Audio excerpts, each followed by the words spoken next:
MNAs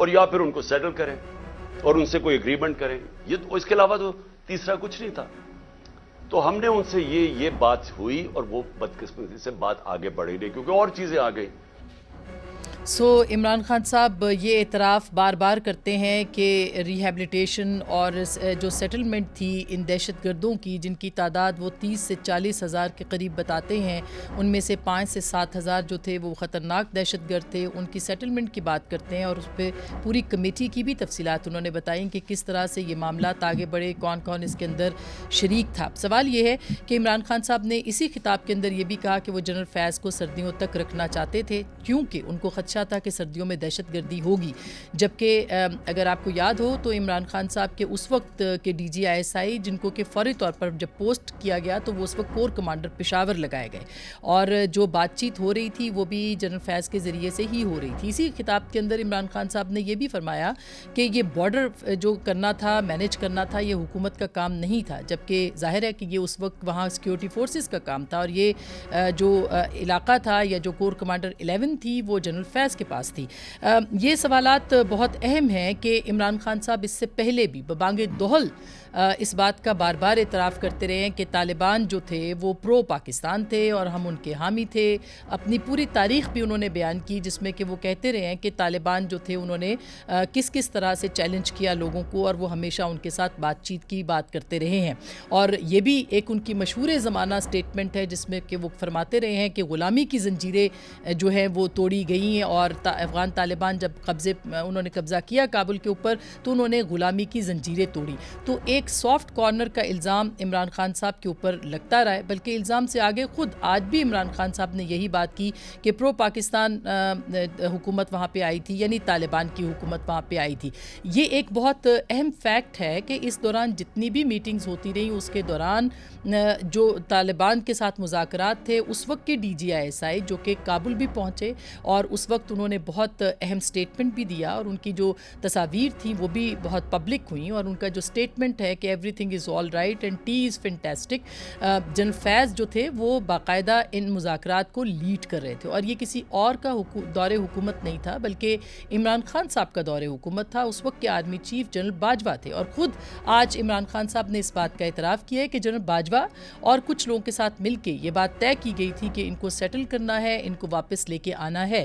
اب عمران خان صاحب یہ الزام جو ہے وہ کس طرح سے موجودہ جو سیٹ اپ ہے اس کے اوپر لگا رہے ہیں, یہ بہت اہم سوال ہے. اور یہ بھی ایک اپنی جگہ پہ اہم سوال ہے کہ جب بھتے کی پرچیاں آ رہی تھیں خیبر پختونخوا میں مختلف سیاسی شخصیات کو, اس وقت کیا اقدامات اٹھائے گئے تھے, یہ بھی ایک بہت اہم سوال ہوگا. بہرحال اس کے اوپر بھی بات کریں گے. آج ایک اور بھی اہم ڈیولپمنٹ سامنے آئی ہے. عمران خان صاحب نے اپنی جو مبینہ بیٹی ہیں, صاحبزادی ہیں ٹیریان وائٹ, ان کے بارے میں بھی اپنا جو جواب ہے وہ داخل کیا ہے اور یہ کہا ہے کہ چونکہ وہ اس وقت ایم این اے نہیں ہیں, حکومت میں نہیں ہیں, کسی عوامی عہدے پر نہیں ہے, لہٰذا اس کیس کو نہ سنا جائے.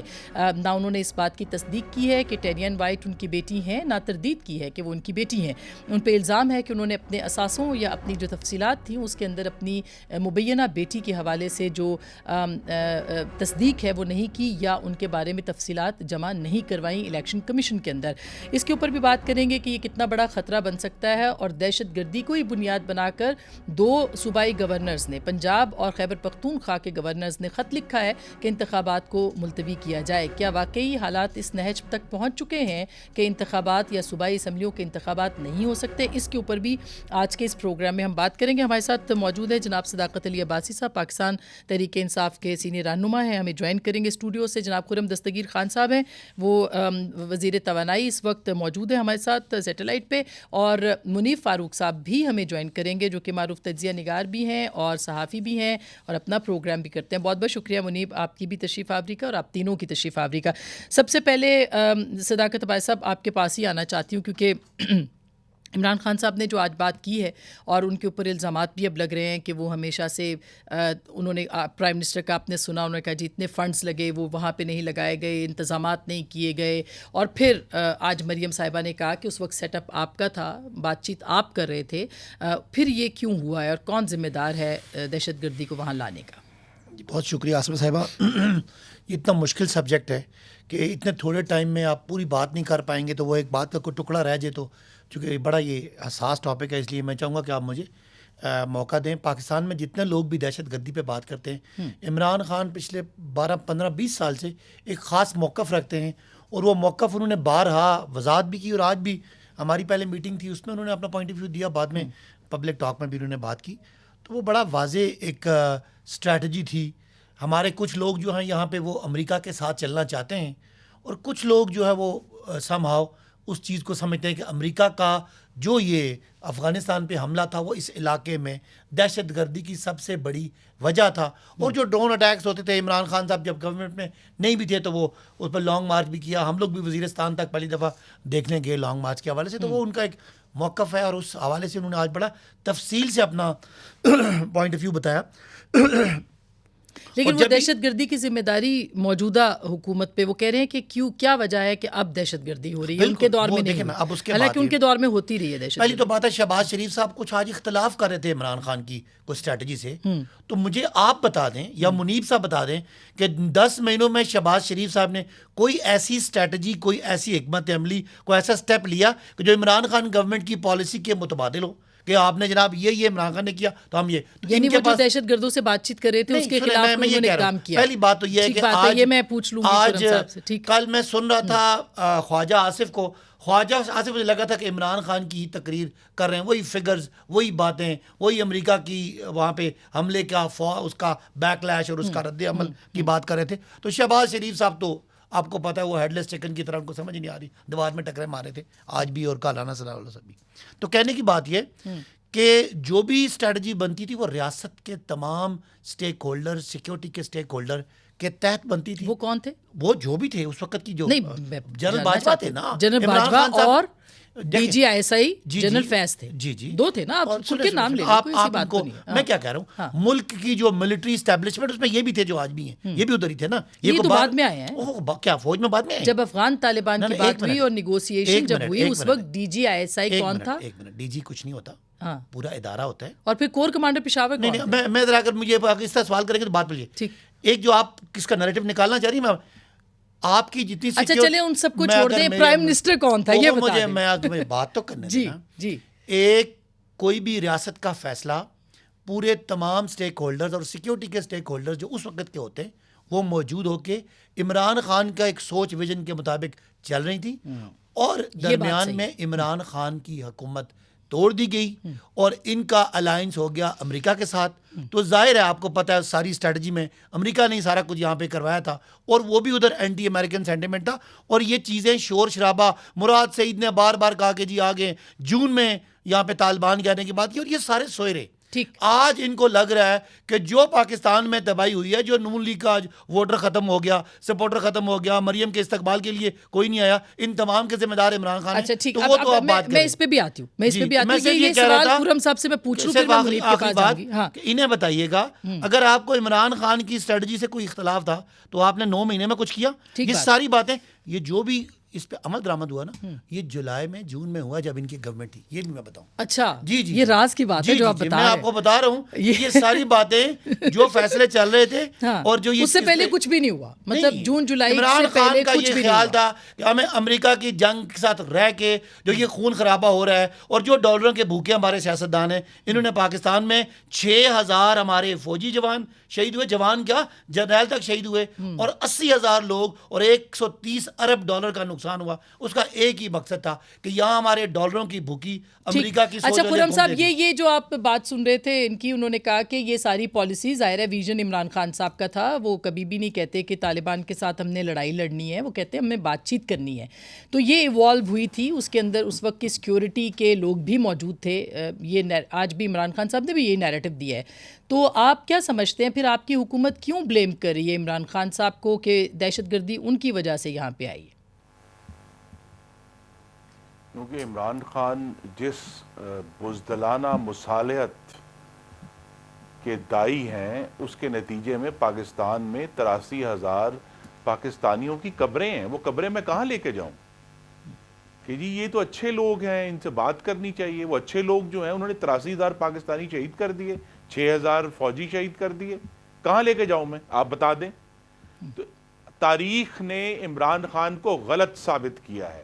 اور جب ایک دفعہ ہم نے اپنے دور حکومت میں یہ فیصلہ کیا آرمی پبلک اسکول کے سانحے کے بعد کہ ہمیں یہ جنگ پوری قوت سے لڑنی ہے. ہم نے فوج کی مدد سے وہ جنگ لڑی, اللہ نے ہمیں کامیابی دی, پاکستان پرامن ہوا. لیکن جب عمران خان کی حکومت آئی تو ان کی بزدلانہ مصالحت کی پرانی پالیسی کی وجہ سے, اپیزمنٹ جس کو انگریزی میں کہتے ہیں, یہ افرید دوبارہ آیا ہے. میں ذرا درست کی حافظے کی کر دوں. 11 ستمبر 2021 کو صدر عارف علوی نے تحریک طالبان پاکستان کو عام معافی کی پیشکش کی تھی. 5 دن بعد 16 ستمبر کو وزیر خارجہ نے دوبارہ پیشکش کی تھی, اور 19 ستمبر 2022 کو طالبان نے اس کو مسترد کر دیا تھا. انہوں نے کہا ہم تو آپ کے آئین کو مانتے ہی نہیں, آپ ہمیں کون سی معافی دے رہے ہیں. اس کے بعد انہوں نے مزید مذاکرات کیے تو کچھ دیر کے لیے سیز فائر ہوا. وہ سیز فائر دوبارہ جو ہے وہ ختم ہو گیا کچھ عرصے کے بعد. اور نومبر 2022 میں, جس کا ان کے پاس کوئی توجیہ نہیں ہو سکتی سوائے بزدلانہ مصالحت کے, کہ انہوں نے 100 تحریک طالبان پاکستان کے جو لوگ پکڑے ہوئے تھے, جو قید میں تھے, ان کو عمران خان کی حکومت نے آزاد کر دیا. یہ وہ نومبر 2022 کا لگایا ہوا فیوز تھا جو اب آگے پھٹا ہے کل پشاور میں. یہ جو ایشو ہے کہ جی ہم نے ایسے کر دیا اور ہم نے ویسے کر دیا, یہ بات اب تاریخ نے ثابت کی ہے کہ جہاں تک دہشت گردی کا معاملہ ہے, کوئی گڈ ٹیررسٹ نہیں ہے اور کوئی بیڈ ٹیررسٹ نہیں ہے. وہ سب لوگ جو پاکستانیوں کے قاتل ہیں, جو افواج کے قاتل ہیں, وہ کبھی بھی ان کے ساتھ مصالحت نہیں ہو سکتی, ان کے ساتھ گفتگو نہیں ہو سکتی. اور یہ جو کوشش تھی جو عمران خان کی اپنی بزدلانہ مصالحت کی پالیسی کی وجہ سے انہوں نے 2021 میں شروع کی, وہ پاکستان کل جو ہے ہمارے 100 سے زائد پاکستانی جس میں پولیس کے لوگ تھے وہ اس کا شکار ہوئے, شہید ہوئے. اور جو سوال آج شہباز شریف نے اٹھایا ہے کہ جناب یہ پولیس لائن میں واقعہ ہوا ہے, کسی کھلے خیبر پختونخوا کے شہر میں نہیں ہوا, پولیس لائن میں یہ واقعہ ہونا ظاہر کرتا ہے کہ یہ جو 9 سال کی ان کی حکومت تھی وہ سیکیورٹی کے معاملات میں مکمل طور پر ناکام تھی. یہی وجہ ہے کہ ان کی حکومت کے شروع میں بھی بنو میں جیل بریک ہوا, آخر میں بھی جیل بریک ہوا, جہاں دن دہاڑے جو ہیں وہ لوگ آئے, دہشت گرد آئے اور بنو جیل ان کو لے کے لے گئے, اور یہ بے بس تھے. یہ اس وقت یہ بے بس تھے, ان کے خیال میں پالیسی ترویع کی ہے کہ کسی طرح بزدلانہ مصالحت کی جائے. یہ بات اب واضح ہو گئی ہے کہ ہم دہشت گردوں کے ساتھ مصالحت نہیں کر سکتے, نہ ہی کریں گے. اور جو آخری توجہ تھی وہ یہ بھی ہے, یہ ہم نے دیکھا کہ نئے آرمی چیف جب آئے تو انہوں نے یہ کہا ہے کہ آتے ہی جو سٹیٹمنٹ دیا, نہیں یہ نئے آرمی چیف نے بھی آتے ہی سٹیٹمنٹ دیا تھا کہ اب کسی قسم کی کوئی ٹاکس نہیں بلکہ اب کاروائی ہوگی, اور کل بھی انہوں نے کور کمانڈرز کانفرنس میں یہی بات ہوئی ہے. منیب, کیا لگتا ہے آپ کو, اب عمران خان صاحب تو ظاہر ہے بلیم اس حکومت کو کرتے ہیں, آپ نے دیکھا T is fantastic, every thing is all right, یہ سب کچھ تو کابل کے اندر جو ہے وہ اس وقت کے ڈی جی ایسا ہی کر رہے تھے, تو اب کیا لوگ بیٹھ کے صرف ڈھول پیٹیں گے کہ فلانا ذمہ دار فلانا ذمہ دار ہوگا کیا؟ یہ آج کیا آپ کو لگتا ہے عمران خان صاحب ڈیفینسو پوزیشن پہ آئے ہیں اپنی؟ بہت شکریہ. دیکھیے, ایک تو میں بہت احترام کے ساتھ یہ ضرور کہنا چاہوں گا, شاید کچھ مقتدر لوگوں کو یہ بات بری بھی لگے, لیکن ایک ہسٹوریکل پرسپیکٹو ہے. ہمارے ملک میں بادی النظر اس کے کہ وزیر اعظم میاں نواز شریف ہوں, عمران خان صاحب ہوں یا شہباز شریف صاحب ہوں, جو وزرائے اعظم ہوتے ہیں وہ مکمل طور پر, جسے ہم کہتے ہیں ان ٹوٹیلٹی یا کلی طور پر, وہ با اختیار نہیں ہوتے. نہ وہ با اختیار نہیں ہے, اور آپ کا ایوان تو پھر مقتدر ہو ہی نہیں سکتا. اس طرح کے فیصلوں میں بہت زیادہ جو اہمیت ہے وہ اور سٹیک ہولڈرز کی بھی ہوتی ہے. لیکن جو بینٹ آف مائنڈ رہا ہے جناب عمران خان کا, اس سے بات ظاہر ہے, اور انہوں نے انٹرویوز کے اندر یہ باتیں کہی ہیں کہ وہ سیٹلمنٹ کروانا چاہتے تھے, 40,000 45,000 لوگوں نے آنا تھا. انہوں نے خود کہا ان میں فائٹرز بھی تھے, اور فائٹرز وہ اور کوئی فائٹرز نہیں تھے, وہ ٹی ٹی پی کے لوگ تھے. میرا بنیادی جو ایک سوال ہوتا ہے ہمیشہ کہ جس شخص, جس گروہ, جس آرگنائزیشن, اس کے ڈی این اے میں دہشت گردی ہے, اس کو آپ ریہیبلیٹیشن اس کی یا اس کو ری انٹیگریشن عام انسانوں کے اندر کیسے کر سکتے ہیں؟ مطلب جو لوگ افواج کے سروں سے کاٹ کر کھیلتے رہے ہوں, انہوں نے معصوم لوگوں کو مسجدوں میں شہید کیا ہو, وہ انسان تو نہ ہوئے, مسلمان تو دور کی بات ہے, انسان بھی نہ ہوئے. پھر ایسے لوگوں کو آپ قومی دھارے میں شامل کر کے کس معذرت کے ساتھ کس احمقانہ سوچ یا کس احمقانہ مشن کے اوپر آپ خود کو لگا لیتے ہیں, اور ریاست بھی اس طرف چل پڑتی ہے. میں تو